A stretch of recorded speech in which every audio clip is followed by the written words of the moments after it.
چقدر شیرینم من. مریض شکر شدم بس که شیرینم. دکتر جانم بزن روشنش.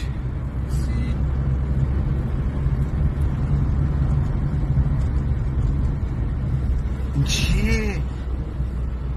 این چیه تو دستم؟ رول کردی؟ چیت کردی؟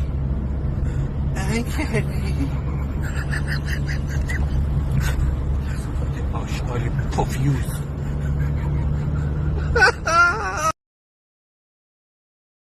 گسستی منو این همه خوشبختی محاله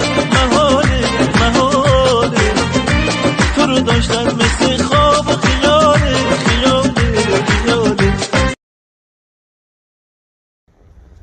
روزهای عجیبیه دیگه.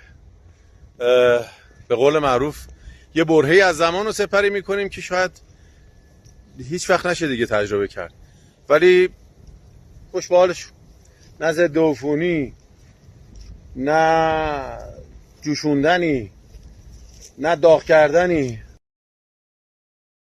این نفهمه. یه شعر بخون. چرا؟ نه دوست. من نیستی؟ هر چیزی خودت دوست داری بخون. شعر بخون به سیگارت میدم.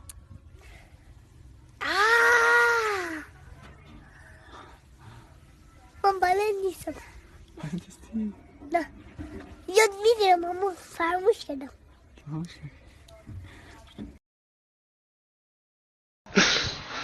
آخه این درست خدایی چی به یادم مردمم نه به خدا مردم نیستم. اشکای این مرد به خاطر گرانی بنزین نیست. بکیرم الان من چیکار کنم؟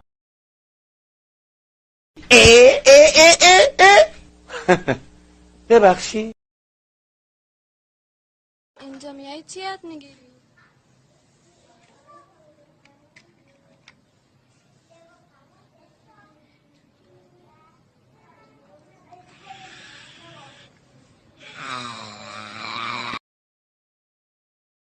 فعلا زد به نظر بو ان میاد. بی شرف، بی ناموس، بی همه چیز برات آرزوی سلامتی میکنم که زنده بمونی.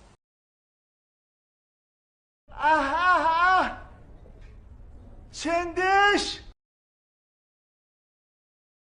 یا ترکیه چه حالی دارم میکنم؟ خاک تو سرتون بیشورا احمقا. چه حالی دارم میکنم جون؟ الان دوست دخترم میاد میخوام ازش لب بگیرم، بوس بگیرم، قلبه بگیرم جون.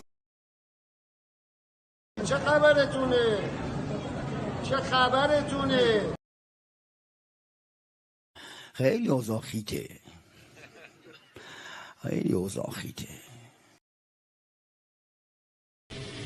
خیلی این کار کیر یا تخمیه. ببخشید حاج آقا آرزوتون چیه؟ آرزو دارم که این چیز که این چکشا داد دست ما، مشترات داد دست ما، گردانا داد دست ما، بلندش به تو قب بکشنش بیرون.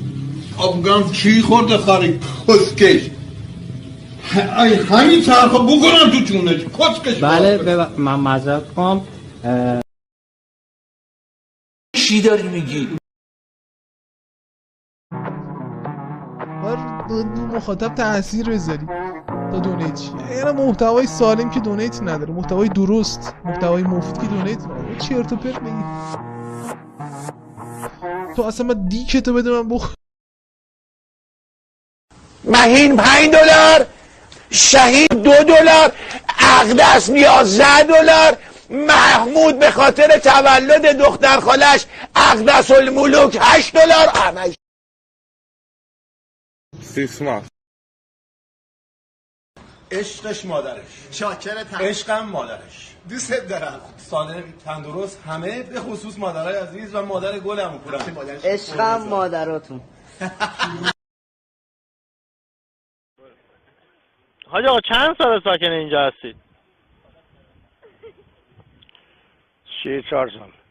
34 ساله 24 ساله ساکن اینجا هستید. بعد چند ساله که با این دشواری دارید زندگی میکنید؟ دشواره خیلی هم جای خوبیه. الان خوبه اینجا؟ یکی دشواره نداره اینجا، خیلی هم عالی. یک بشر از اون روز که من آمدم اینجا نشستم تا حالا یه دونه چوب میبرداشت نبود هیچ کاری هم کسی با من نداره. منم هیچ بشر کاری ندارم. الان خونه های شما تو ته نیست؟ نگفتن خراب میکنه خونه هاتون؟ شما خراب میکنی؟ شهرداری من نفت خونه رو خراب میکنه. شهرداری چیه؟ اصلا اون چیه؟ اونو به من نشان بده. من نمیدونم. هر کدومش به من نشان بده اول. چیه جناب عالی؟ حاج آقا چه صحبتی با مسئولین دارید؟ خب یک مگر نمیگی رئیس شهرداری با اومده؟ من که شهرداری نیستم حاج آقا. و چیه؟ من اومدم مشکل شما رو بپرسم. مشکل ندارم من.